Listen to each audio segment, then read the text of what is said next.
What's happening, folks? Welcome back to Celtic Fans TV. It's starting 11 prediction time for tomorrow's big game at Ibrox. But we've also to talk about the transfer window, which closed last night, and the Champions League fixtures, which were confirmed this morning. You'll need to bear with me. I'm struggling with a bit of a cold, so hence the voice. We'll start with the transfer window then. Paulo Bernardo was confirmed on a season-long loan from Benfica last night with an option to buy. He joined Nat Phillips and Luis Palma. That's 3 signings in the last week. The talk was that we wanted 5. I think we all knew we were never going to get 5 though. Taking the window as a whole, I think it's underwhelming. I think the club have missed an opportunity to really go and get 2 or 3 quality players that could have improved the starting 11. Of the players we've signed, we've made 9 signings, so it's not volume of players. It's not that we haven't signed enough players. It's that we've not signed the right quality of player. I think, no doubt, some of these players, 5 or 6 of them, might go on and become really good players for Celtic, but I just thought we had an opportunity, given the position of strength that we're in, given the financial position of the club, to go and get 2 really good players at maybe 6 to 8 million that could really push us on, really improve the starting 11, because you can't categorically look at the starting 11 right now and compare it to where it was at the start of the window or the end of last season and say that it's better.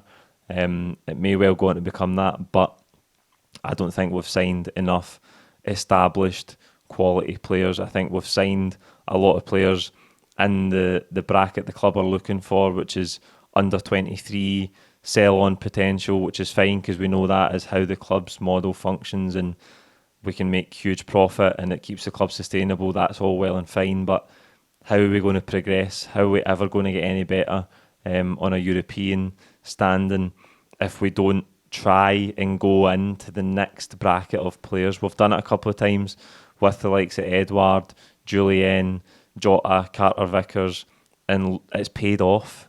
Like 9 times out of 10 it pays off when you go to that next level of quality. I'd just like to see us do that because I don't think we have, and it's interesting actually to look at the revenue of the teams that we share Group E with in the Champions League. Atletico Madrid obviously streets ahead of everybody, but Lazio only just slightly ahead of us, and we're actually ahead of Feyenoord, so it can't be the case that we come to the end of this group stage campaign and if we have a poor outing we go, well, it's the Champions League in it, we just can't compete. We can compete, certainly in revenue terms. I think the club's strategy about how it progresses and how it actually measures itself against these other European clubs has to be much better, because right now if you measure us domestically it's brilliant. We've won a lot of trebles, we've won a lot of league titles, more seasons than not we're better than Rangers, but what is the ambition after that? What is the ambition to push the club forward on a European level? The answer too often when Celtic have found themselves in positions of strength is that there isn't one. We don't want to push on in a European context, and I think this summer was a great opportunity with Rodgers back at the club to go and get 2 or 3 real quality players, improve the starting 11, and give ourselves a real chance of competing in this Champions League group stage. We might go on, I hope we do, and compete in the Champions League group stage anyway. But I think we could and should have recruited a wee bit better quality. So in terms of that Champions League group then, let's look at the fixtures. They're on the screen now. We start away to Feyenoord in the De Kuip in Rotterdam, which is sure to be a brilliant atmosphere, a brilliant trip. Looking forward to that one. Then we've got the back-to-back home games against Lazio and Atletico Madrid before we go to Madrid to complete that double header that you always get in match day 3 and 4 as against the best side in the group. But I think this setup of fixtures is better than last season. You think about starting at home to Real Madrid and finishing away to Real Madrid. Really, really difficult 2 games that you're almost guaranteed to get nothing from. At least the way it's set up this time, we've got chances to get points on the board, get to that halfway stage. We'll have had Feyenoord away in the 2 games at home. We've got to, I think, get at least 3 points on the board if we want to be really competitive in that back end of the group stage. And regardless, if you come to that last home game against Feyenoord at Celtic Park with a chance of finishing third, still got plenty to play for, that is what you want to happen, because at home we've got to be strong. That's where you think our best chance of getting points is, at Celtic Park. And if we can still be in with a fighting chance of progressing or at least dropping down to the Europa League, then we'll be standing ourselves in good stead So I think the fixtures are good, better than last season. And as I say, I think the group is one that we should be aiming to compete in. Whether we've done enough in terms of the quality we've put into the squad, that's yet to be seen. But it's exciting. It's a great draw for us. Great trips, and I absolutely can't wait for it. So let's get to the game tomorrow then. Off the back of 2 weeks without scoring a goal, which is very unusual for Celtic, obviously. The performance level's been way off it in the last 2 weeks. I think we all know that. Brendan Rodgers keeps saying that the principles haven't changed, but the thing that has changed is the speed of the play, and it's miles off of where it needs to be. Now, I don't think that Brendan Rodgers is coaching the team to play that slowly. It's obviously just they're struggling to adapt to the new patterns and the new way of playing, because I think the way that we build attacks and the way we keep possession is very different to how it was under Postecoglou. And the players are not doing it at any speed at all. There's no intensity, there's no tempo to the game. And I think if you look back at that game against St Johnstone last week, it's easy for people to say, oh, if O'Reilly just takes one of his chances, we'd win comfortably. And that might well have been the case. But if you sit through that 90-minute performance, you can see the problems in the team. You can see where the performance level is. It's nowhere near where it should be. And for all we did create some chances, we didn't create anywhere near enough in a game where you're at home against St Johnstone, who are struggling at the bottom of the table. We should have created a lot more, and we should have scored, obviously. Should have scored a lot more. I think the performance level is way off it, and if we're to win this game tomorrow, if we're to get a favourable result, it needs to be way, way better. Rangers come into it off the back of that 5-1 defeat in Eindhoven during the week. Hopefully there's a mental hangover, a physical hangover from that game for them. They're not in great shape either. I don't think their domestic performances have really convinced anybody, certainly their own supporters. I think there's pressure on Michael Beale after going out in that manner the other night. He has spent a lot of money this summer. He's brought a lot of players to the club. The jury seems to be out on a lot of them. So if we were to go and win this game, I think there'd be huge pressure on Michael Beale. So it's not like Rangers are coming in tip-top shape either. But we've got to focus on ourselves and our performance level. If it's anything like the last 2 weeks, we're asking for trouble. There's no getting away for that. We can't go to Ibrox tomorrow and play with that intensity and that tempo and that lack of aggression that we've shown at Kilmarnock and against St Johnstone last weekend. It can't happen. We will get beat if we turn up like that. There's no two ways about it. It doesn't matter how bad Rangers are. We could be playing anybody. If we turn up the way we've turned up in the last 2 weeks, we'll get beat. So we've got to address that. Let's get to the team. We'll start in goals with Joe Hart. That was a position we thought we might look at in the summer, but we didn't. As the window went on, it got lower and lower down in the priorities, even for the supporters. So it will be Joe Hart. Alistair Johnston at right back.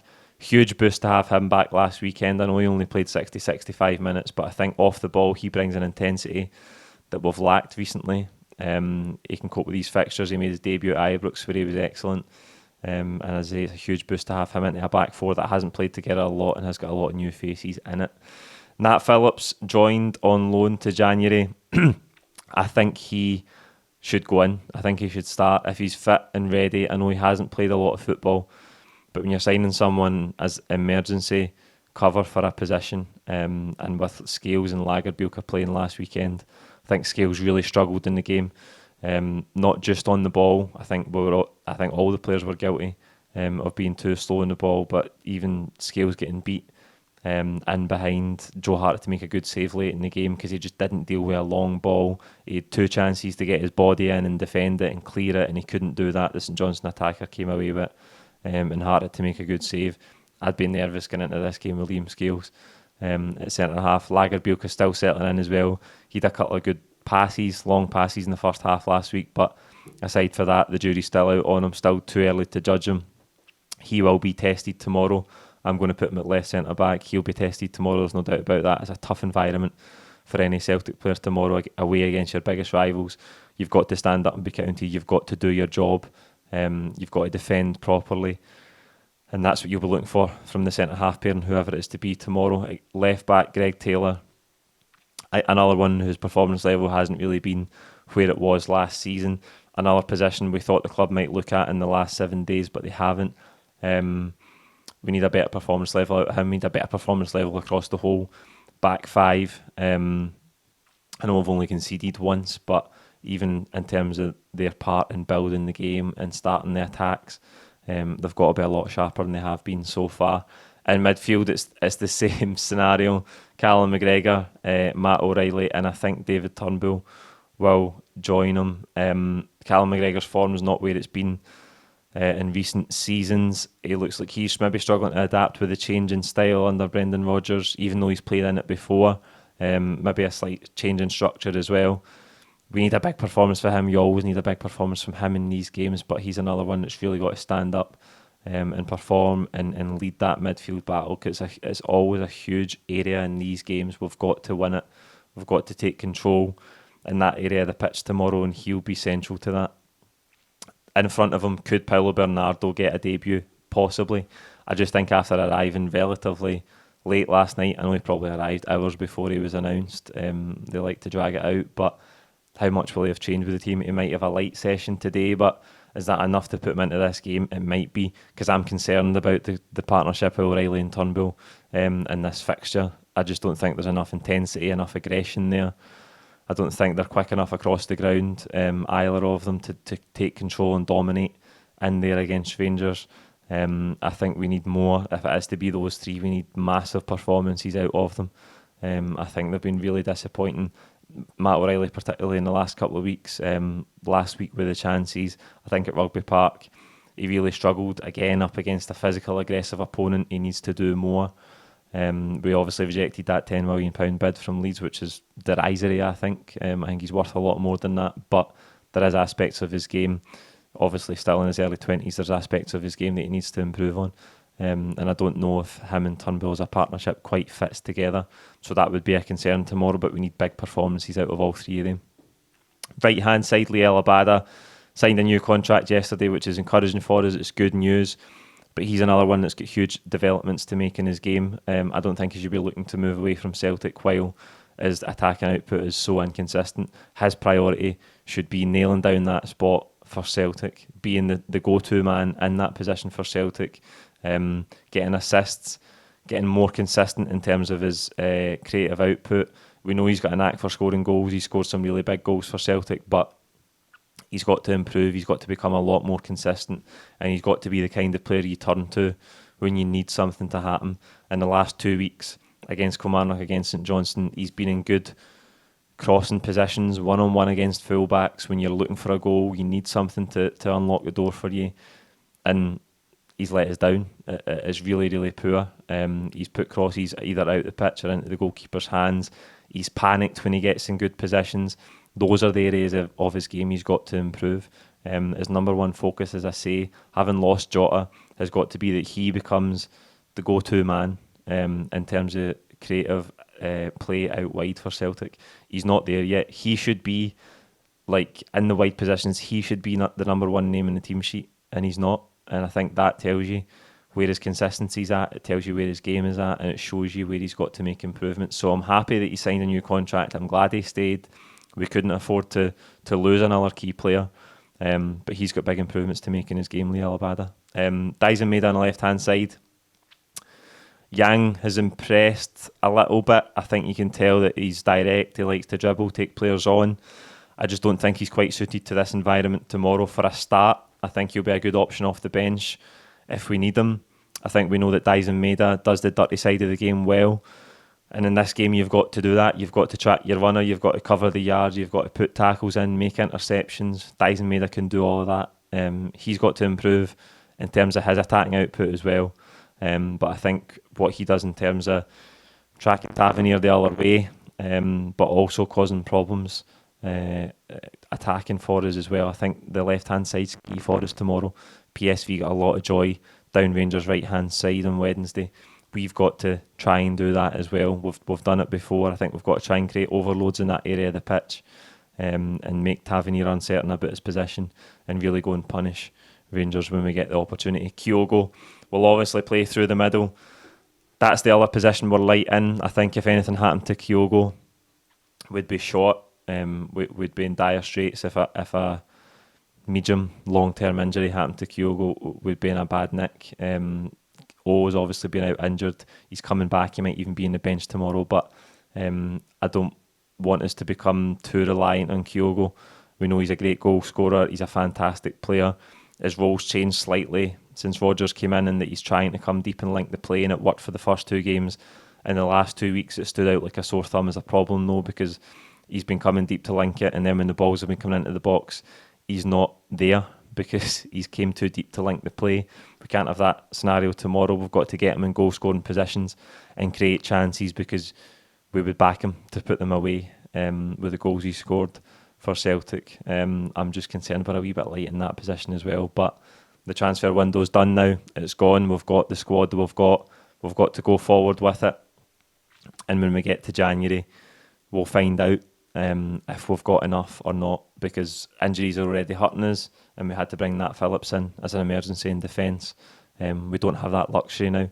If the injuries keep piling up, we don't have the luxury of trying to bring somebody in until January. So we are where we are with the squad. I think we should have done better in the transfer window. But in this game tomorrow, we've got to perform better than we have in the last 2 weeks. There's no getting away from that. The performance level has got to be better if we're to go and win the game tomorrow.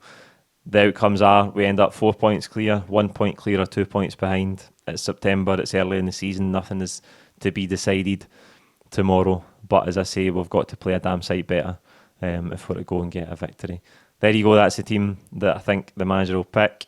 Let me know what you think in the comments below. Please don't forget to subscribe if you haven't already, and we'll see you tomorrow after the game with the full-time reaction. Thank you.